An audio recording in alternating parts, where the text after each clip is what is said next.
The Red Sea is more than just a body of water. It's a living, breathing corridor that has shaped the destinies of nations for thousands of years. Stretching over 2,200 kilometers, its shimmering blue expanse connects continents, cultures, and economies in ways few other waterways can claim.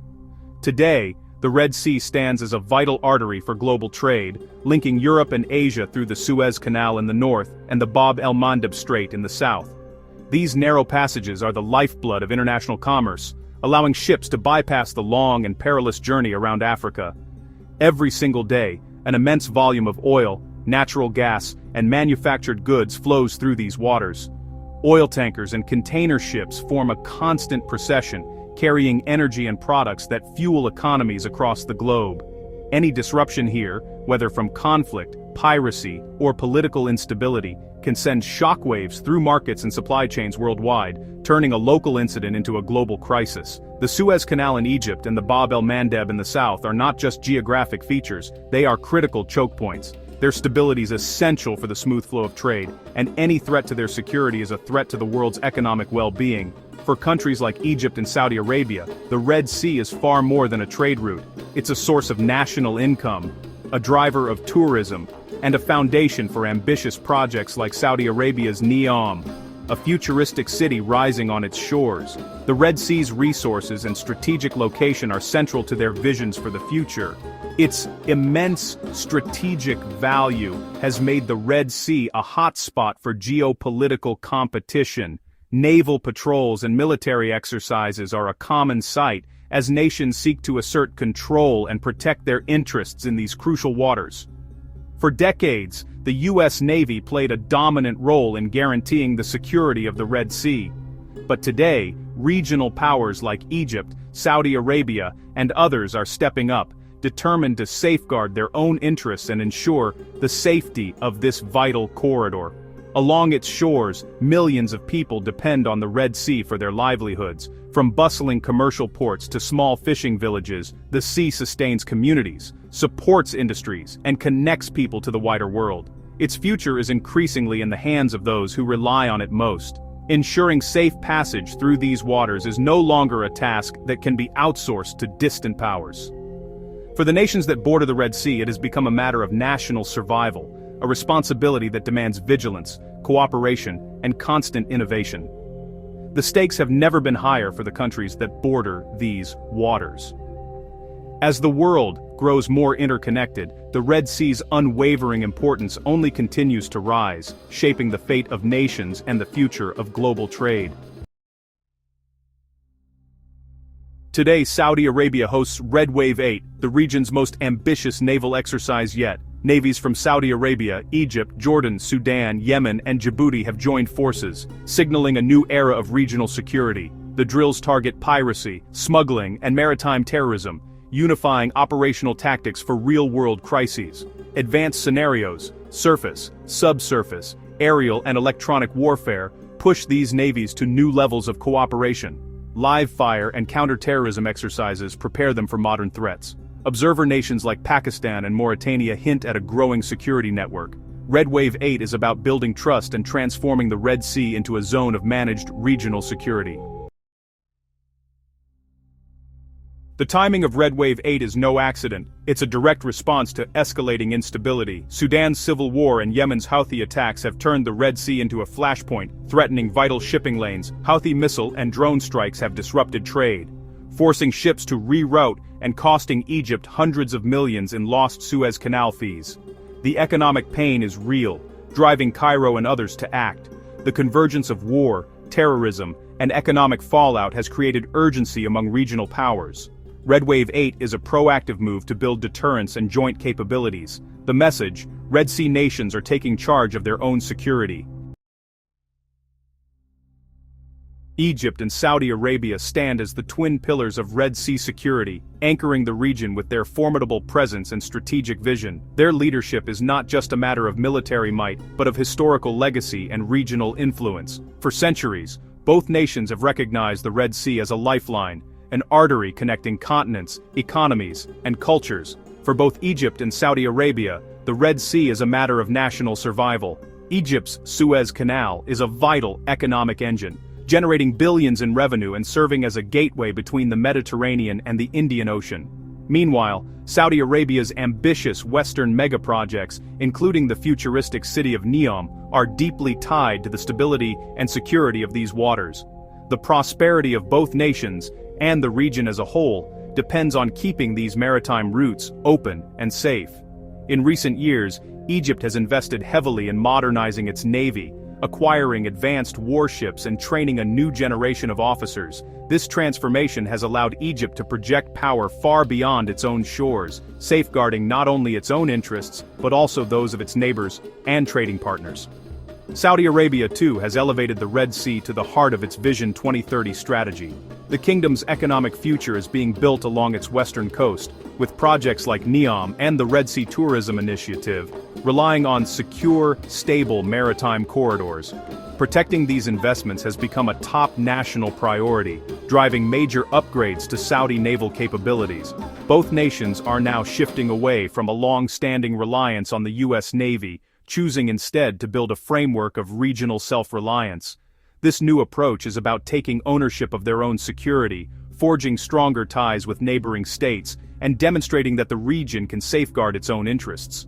The Red Wave exercises, which bring together navies from across the region, are the clearest sign of this new doctrine. These joint drills are not just about military readiness. They are about building trust, sharing expertise, and sending a message of unity to both friends and rivals. By leading this alliance, Egypt and Saudi Arabia are asserting themselves as indispensable guarantors of Red Sea security. Their cooperation is setting new standards for regional defense and diplomacy, and inspiring other nations to follow their example. Together, their partnership is reshaping the region's balance of power, ensuring that the Red Sea remains a secure and prosperous corridor for generations to come.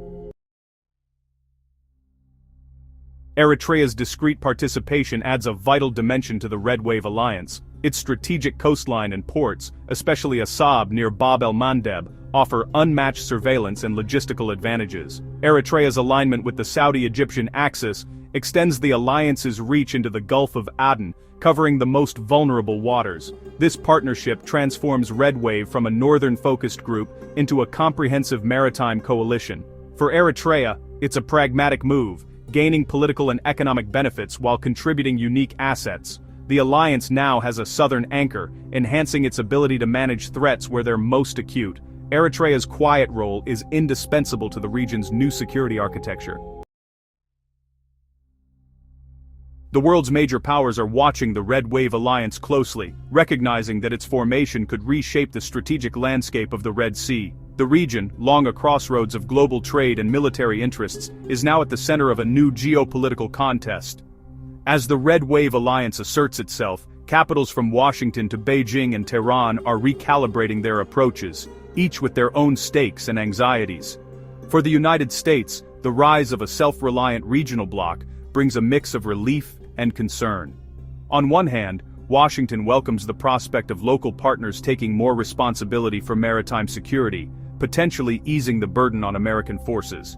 On the other, a stronger, more independent alliance could mean diminished U.S. influence in a region critical for global energy flows and counter-terrorism efforts.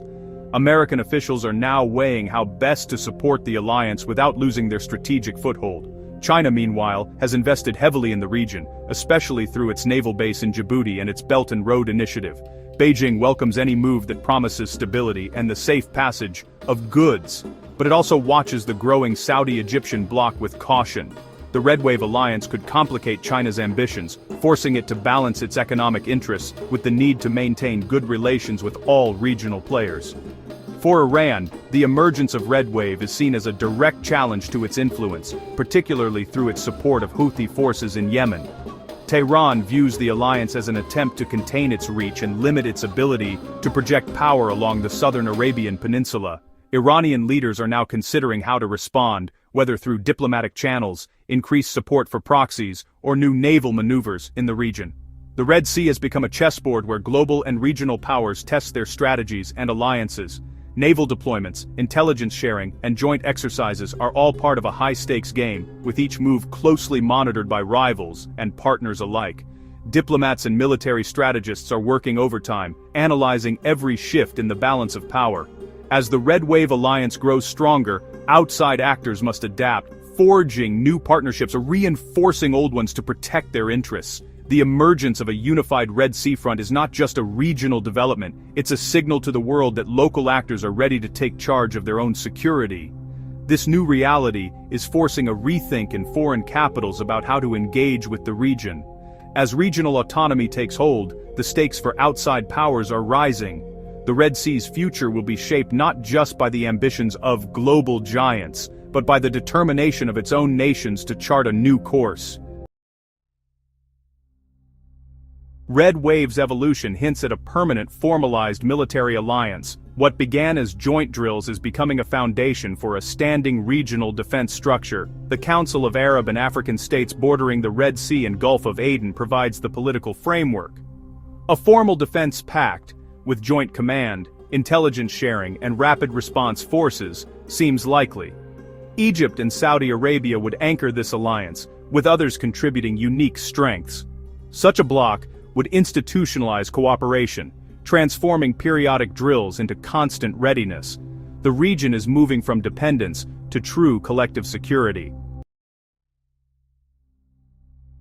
The Red Wave alliance faces daunting challenges. Internal instability in Sudan and Yemen threatens the alliance's cohesion. Political fragility and economic woes among members could undermine security gains. Rivalries, even among core partners, require careful diplomacy to maintain unity.